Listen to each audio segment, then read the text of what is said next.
siang. Selamat siang, Pak. Kita mulai pelajaran kita ini. Silakan anak-anak berdiri.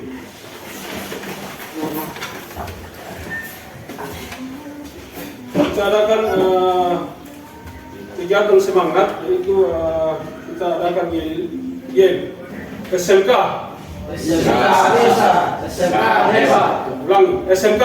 SMK hebat. Sebelum itu, saya persentase anak sekalian. Ariel Padang, Hadir, Pak. Galbil, Hadir, Pak. Hernandez, Hadir, Pak. Hermansyah, Hadir, Pak. Tiara, Hadir. Urkut, Muhammad Adil, Hadir, Pak. Muhammad Nasdar, Hadir, Pak. Samsul, Hadir, Pak. Mesemus, Hadir, Pak. Rupandi, Hadir, Pak. Yusriadi. Hadir, Pak. Kita lanjut.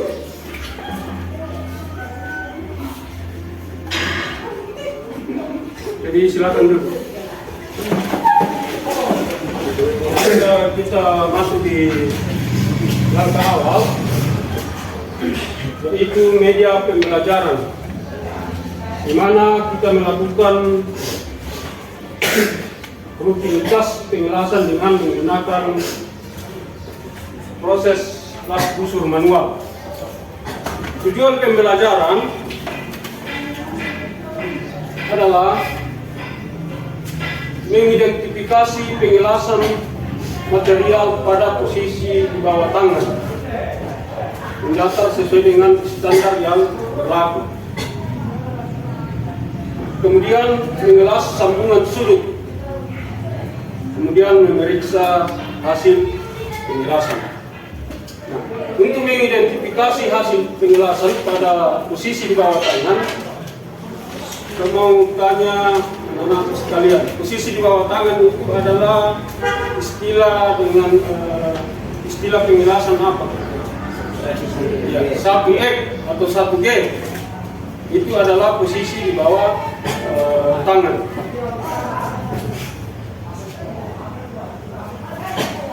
Kemudian pengelasan materi di bawah tangan, mendatar atau tegak. Pengelasan secara umum, posisi di bawah tangan adalah posisi yang sangat praktis digunakan, karena itu adalah merupakan salah satu job yang digunakan pada seorang pemula welder atau tukang las. Kemudian yang kedua, posisi mendatar. Saya sudah gambarkan tadi bahwa posisi mendatar ini atau 2G adalah posisi yang dilakukan pada saat mendatar. Ini adalah posisi mendatar atau 2G. Kemudian yang ketiga adalah posisi vertikal. Kita mengelas posisi vertikal, yaitu pada saat pengelasan arah naik atau arah turun. Kemudian yang berikut adalah posisi di atas kepala. Ini merupakan suatu pengelasan yang agak sukar karena posisinya di atas kepala. Jadi itu model-model pembelajaran tentang pengelasan. Nah, yang berikut adalah karakteristik pengerja dan jenis bahan yang berbeda. Maka posisi pengelasan digunakan sebagai posisi pengelasan pada plat dan pipa. Jadi kalau pipa pengelasan pipa ini berbeda dengan pengelasan plat. Jadi pipa ini adalah mempunyai ketelitian yang sangat besar. Karena kalau pipa ini dia sensitif dengan kebocoran.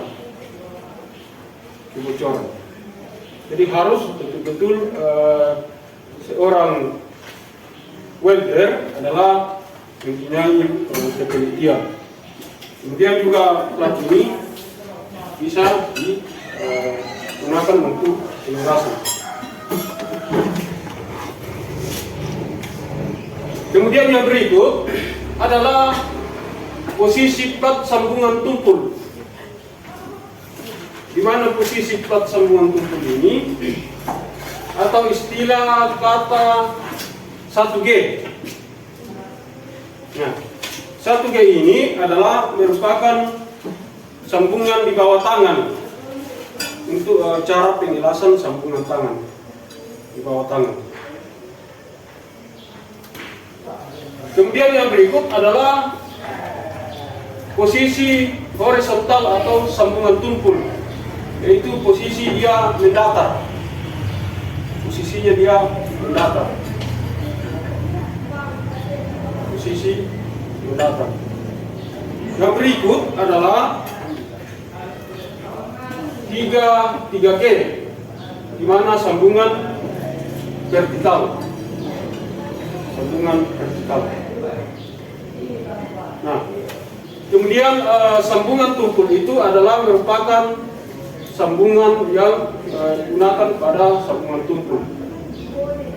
Jadi anak-anak sekalian bisa kita hafal, yaitu kode-kode pengelasan, yaitu 1G adalah di bawah tangan, 2G mendatar, 3F adalah vertikal, dan 4 adalah di atas kepala. Ya, di atas kepala.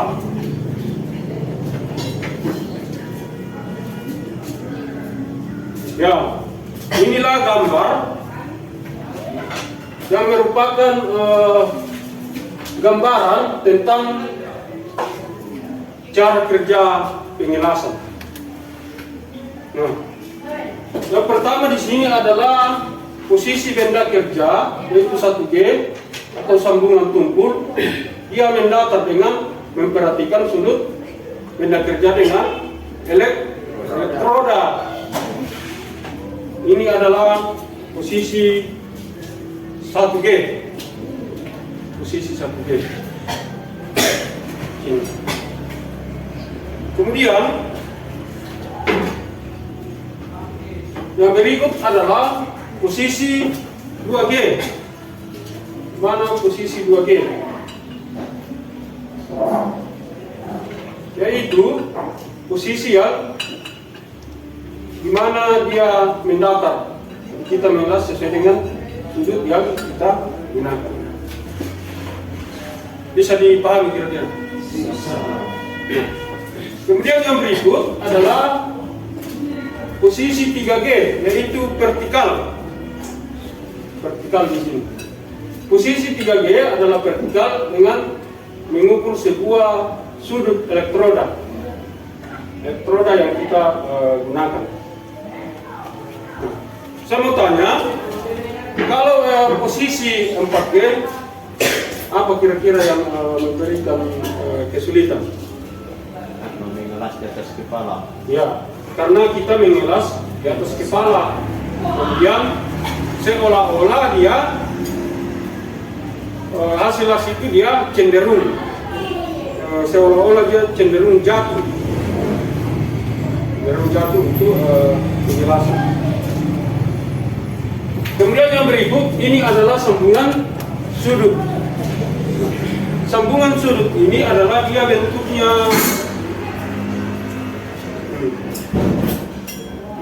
ini, kemudian elektroda itu di pertengahan elektroda ini, sehingga pada saat kita mengelas bisa menggunakan elektroda dengan tepat. Kemudian posisi 2F adalah dia vertikal di sini.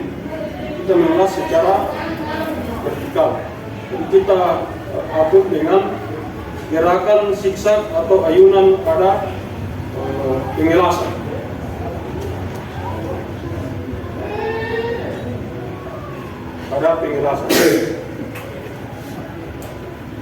sehingga pada saat pengelasan ini bisa digunakan untuk mengelas.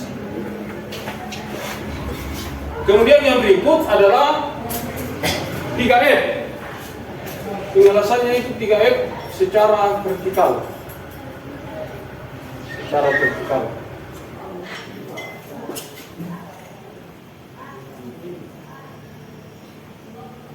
Secara vertikal.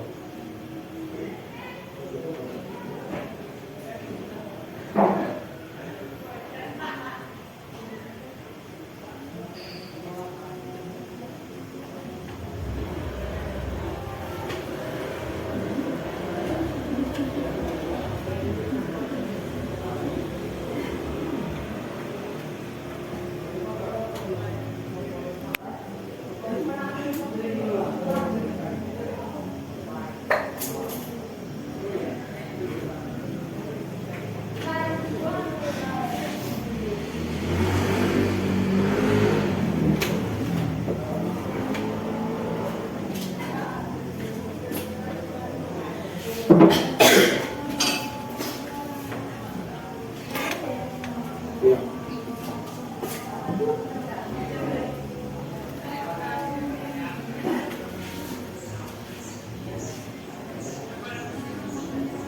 Ya. Jadi ini tadi bisa dicermati.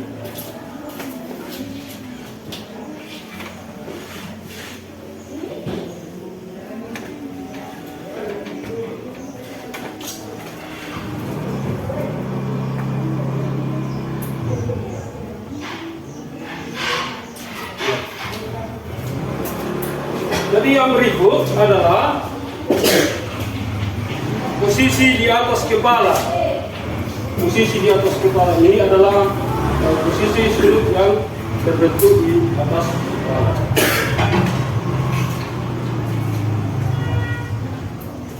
Nah. Ada yang mau ditanyakan? Ada? Sebelum kita masuk dengan praktik pengelasan, itu adalah merupakan posisi yang harus dikuasai, baik secara di bawah tangan, mendatar, vertikal, dan di atas kepala. Jadi sangat gampang dihafal, sangat gampang dihafal. Kalau misalnya kita mau mengelas, kita dianjurkan saja di dunia usaha itu kita dikasih kode saja. Kita dikasih kode atau gambaran bahwa kalian tas ini adalah merupakan kode, misalnya 1G, 2G, 2F, dan lain sebagainya.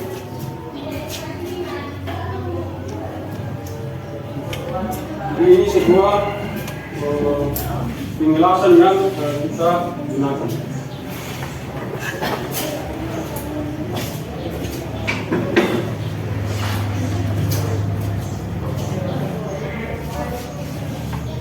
Ya. Kemudian bisa satu orang membaca itu poin pertama. Andre bisa membaca.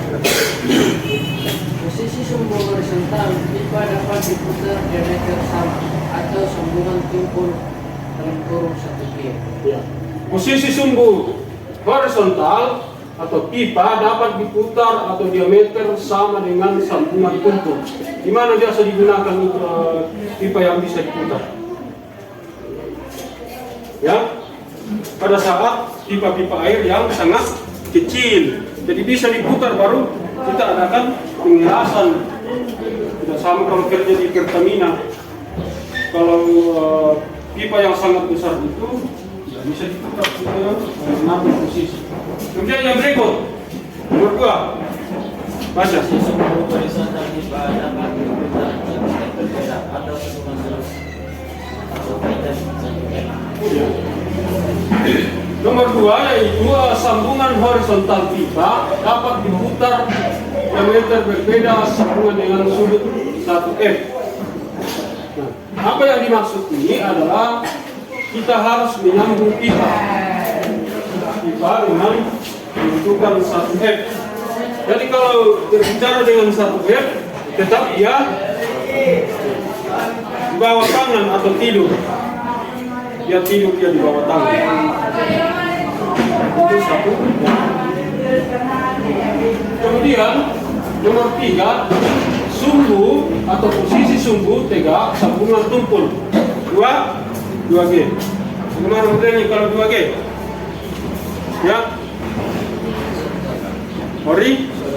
Ya, horizontal atau ya mendatar.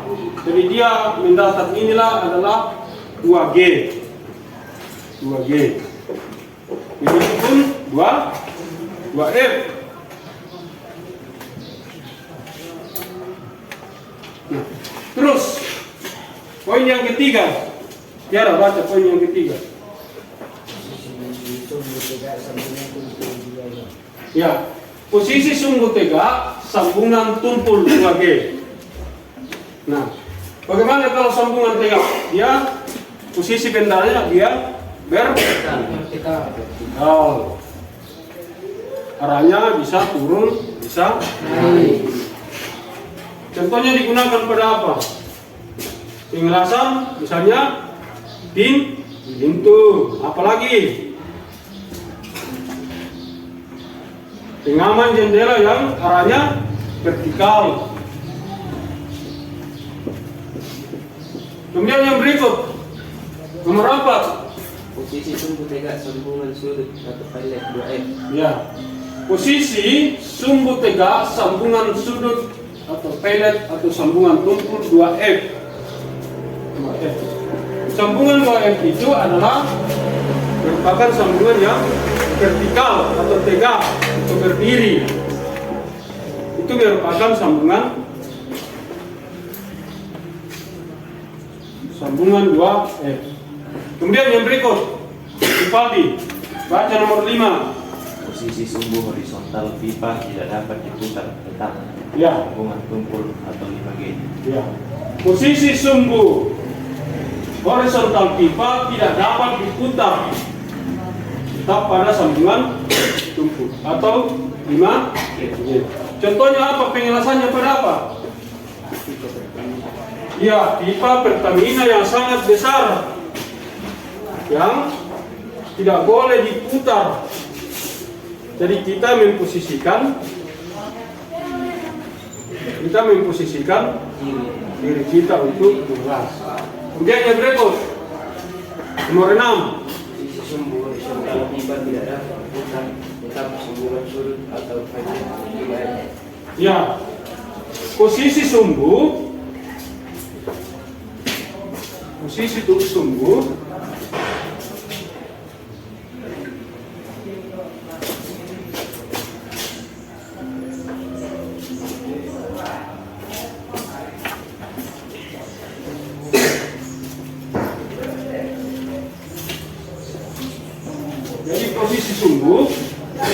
yang tidak dapat diputar.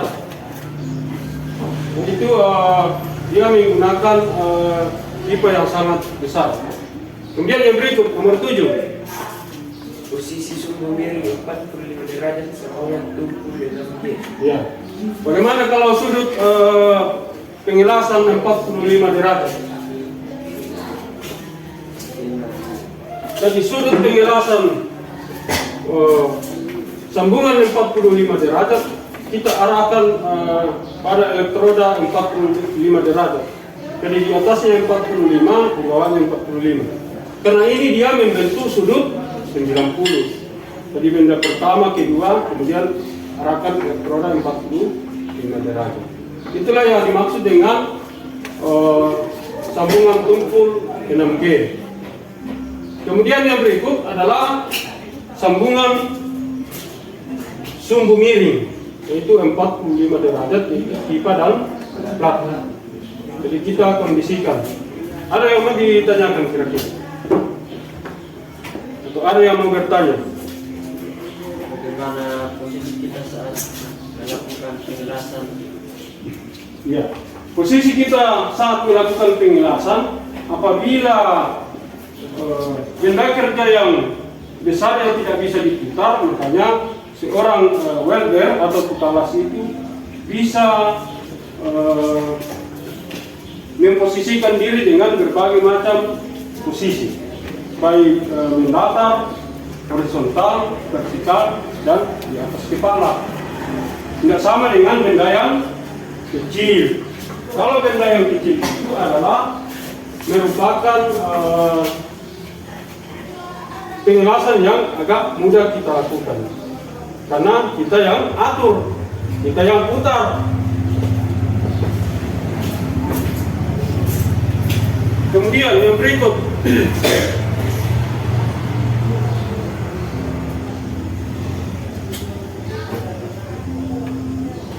ya, inilah bentuknya, bentuk penjelasan pipa.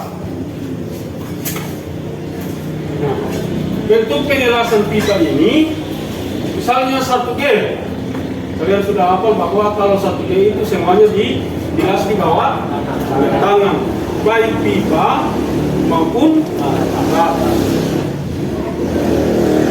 Nah, untuk menjelas ini kita harus menguasai penjelasan.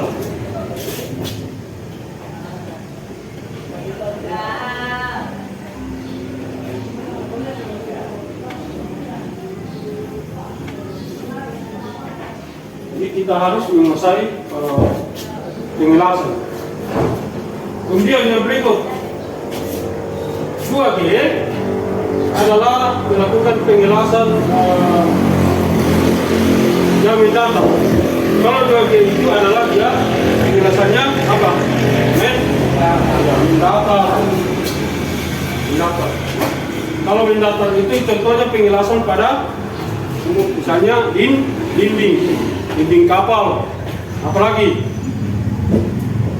dinding rumah, apalagi dinding jendela.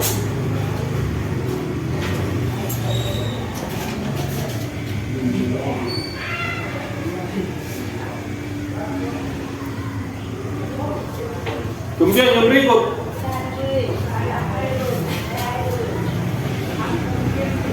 lima G. Apa itu 5G?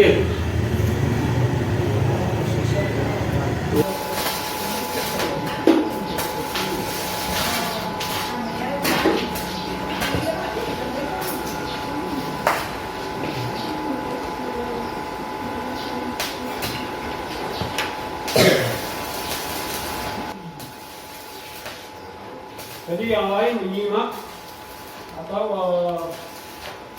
menanyakan kalau masih ada yang belum dipahami.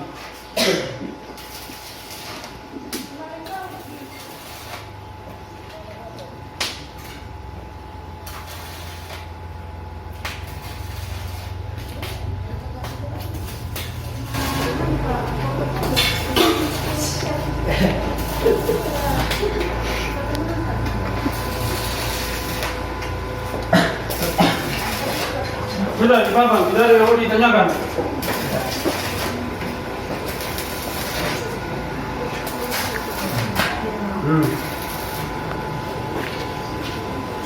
Jadi periksa kesiapan saat bekerja.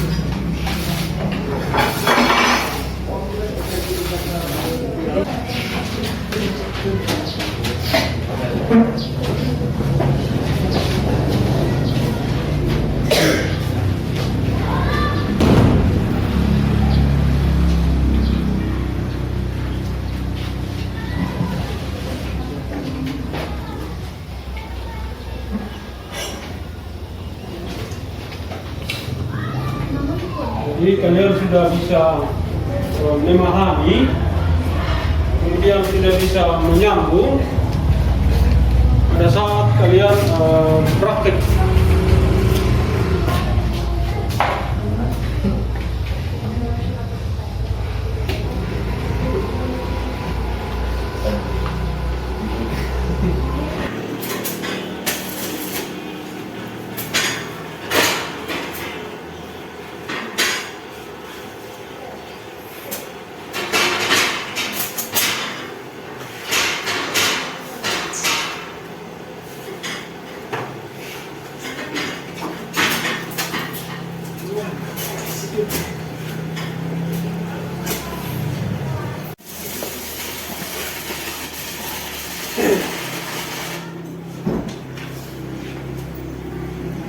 Atau ada yang belum dipahami atau ada yang belum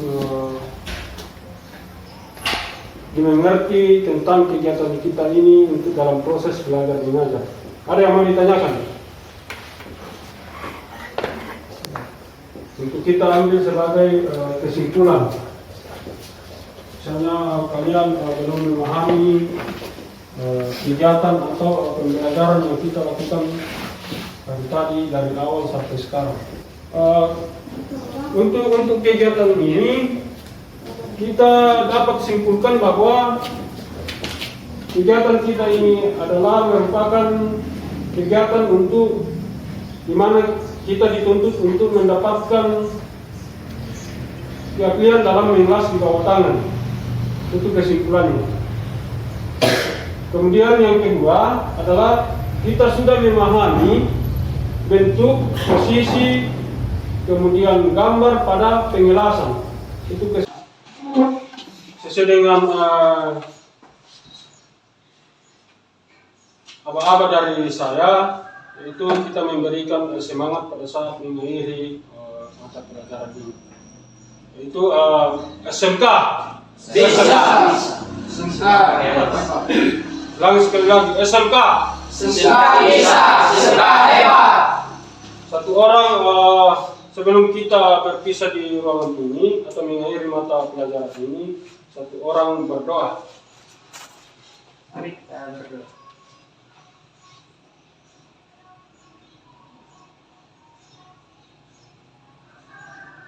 Amin. Ya. Untuk mengakhiri materi kita ini adalah kita mengucapkan selamat dan semoga sukses selalu dalam studi. Jadi selamat kita mengakhiri kata Assalamualaikum warahmatullahi wabarakatuh. Waalaikumsalam warahmatullahi wabarakatuh. Jadi kalian sudah bisa meninggalkan ruangan untuk kita melanjutkan dari yang berikut.